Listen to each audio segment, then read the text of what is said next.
Hi, I'm Dr. Raj Sundar, a family physician and a community organizer. You're listening to Healthcare for Humans, the show dedicated to educating you on how to care for culturally diverse communities so you can be a better healer. This is about everything that you wish you knew to really care for the person in front of you, not just a body system. Let's learn together. Okay, welcome back. This is episode 2 from the Health Conference. We're talking with Sven Gerlinger about transforming patient experience at Northwell Health. When we say patient experience, we often think about satisfaction surveys.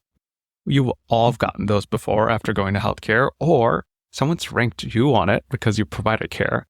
But Sven's vision goes much deeper, to the heart of what it means to deliver equitable, dignified care. Here's Sven.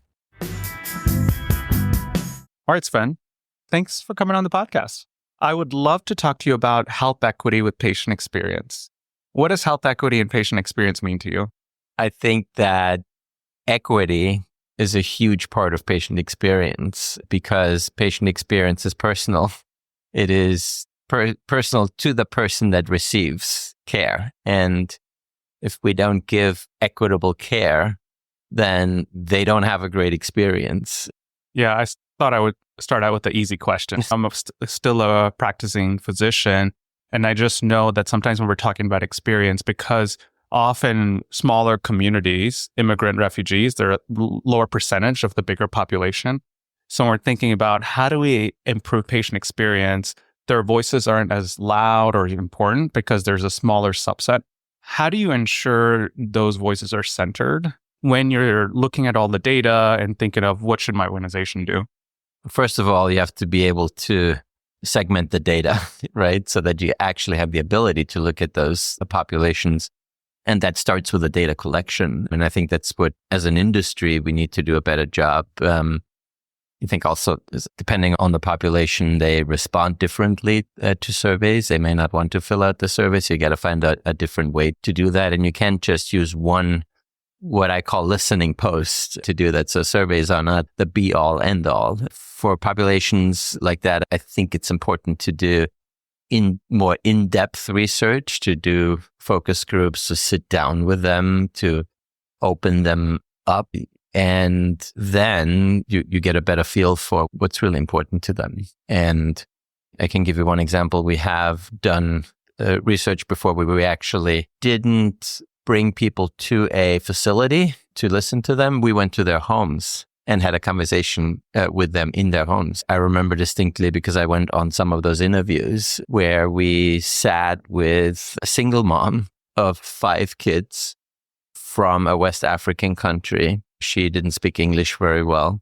Her youngest child was diagnosed with type 1 diabetes.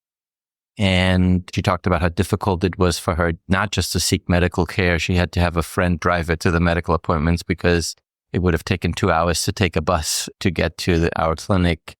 She also had to now convert her entire family to a new diet plan because she realized that some of what she's been feeding also has negatively impacted that. And now you're sitting in that apartment and you see the cooking facilities that she has and not a lot of space to actually prepare homemade food. And so it's a very holistic picture that you see. And what I still remember is how she said that there was a shame factor to it, that in her community, she couldn't use the word diabetes, and also that she almost felt a little ostracized, which is something that would not be the case for other populations. And sitting there with the child next to her, and she also said she never uses the word in front of her because it scares her, it makes her feel that there's something wrong with her. And those are all nuances that you can never get from a survey, although we have the abilities to survey and we ask surveys in different languages. But again, that is data that you gain and insights from patients that are critically important when we talk about equity. Reflecting through all the different patients that I take care of how much more I would learn if I visited their home once and how that would inform my care plan. Part of what I sense with the communities and the patients that I take care of, especially immigrant and refugee communities, is there's often a power differential in the countries they come from. So they don't challenge clinicians, doctors. So I really valued what you said of a survey is not going to get the job done, because there's a feeling of, if I complain, will I end up getting worse care? Will there be retribution? And that whole power dynamic is interesting also. And when we looked at our data, and what I found fascinating at some point was that we asked questions about the care that we received from doctors, from nurses, et cetera. And we noticed that for Spanish-speaking population, they rated the communication from physicians higher than from nurses, actually. And we attributed it to that, yes, the doctor is the authority. Whatever they say must be right, where often it's the opposite, where patients are a little bit more critical when it comes to the physician communication, especially in an inpatient setting, and more leaning towards nurses communicating better, actually. So I thought it was really fascinating. Yeah, I do too. And all the different ways this can manifest. The other part that I feel is relevant for patient experience, because I've been thinking about this a lot, is bias, specifically implicit bias. And bias can happen different ways. One way is a clinician bias toward specific group of patients, whatever their identity, and the patients speak up and call it out. How do you respond to that level? The second is when there is bias toward the staff. So patients are biased towards, let's say, medical assistants, environmental services, and the patients respond sometimes negatively to that. So there's bias that happens in different levels. As if you're focusing on patient experience, what is your approach and what do you think we should do about it? It's very tricky. And a bias is towards clinicians. When there's a line crossed, I think you need to stand absolutely behind your staff. That can't be crossed. And ultimately, I think it's the person themselves needing to be comfortable. And I say that because we've had this conversation before, and I remember one of our physicians, a person of color, giving an example where a patient actually said they did not want to be taken care of by a person of color. And where our natural response would have been, we treat everybody equal, and that's for both sides. But she chose to say that it's in the best interest of that patient for their health for her to step away and to abide to their wishes and not take it personal, which I found fascinating. Yeah, and that's why you said tricky. I don't know if everybody would react that way. So you could have all ranges of reaction, and all of that would be supported. And that kind of opened my eyes too, that she probably thought about that, the oath that she took, that you took, first do no harm. And I think that she probably felt that she would do harm if she would have stayed on and insisted to take care of that patient. Although I would have been furious if I would have heard about that at the time when that happened. It seems like organizationally, the support we give should be unconditional when the lines have been crossed, right? We got your back.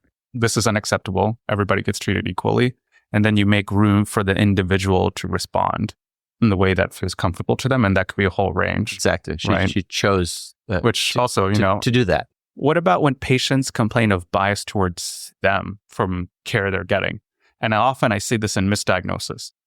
And what I mean by that is, for example, a patient comes to me with shortness of breath. There's a world where I get every diagnosis right 100% of the time when somebody has a symptom like shortness of breath. Unfortunately, as a human, I make some mistakes and misdiagnose. We have to have a way to catch those errors, definitely. But when you're a person of color, I think it's easy to go down the first thought being it's because I was not white, or else I would have gotten better care. And I think what I struggle with is unknowing, yes, we don't accept bias. Did bias actually happen? Or how do we still support you through this?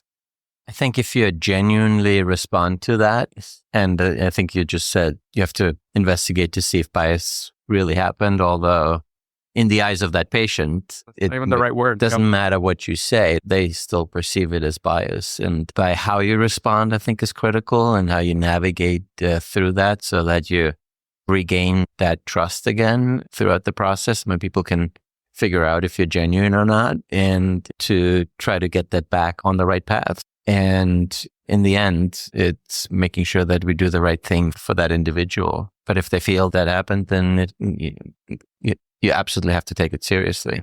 Yeah. There's another concept, I don't know if you've heard of this, something called designing for the margins or designing at the margins. It's a design theory where if you design a process or an intervention, considering the folks that were often marginalized or disenfranchised, that it's better for everybody.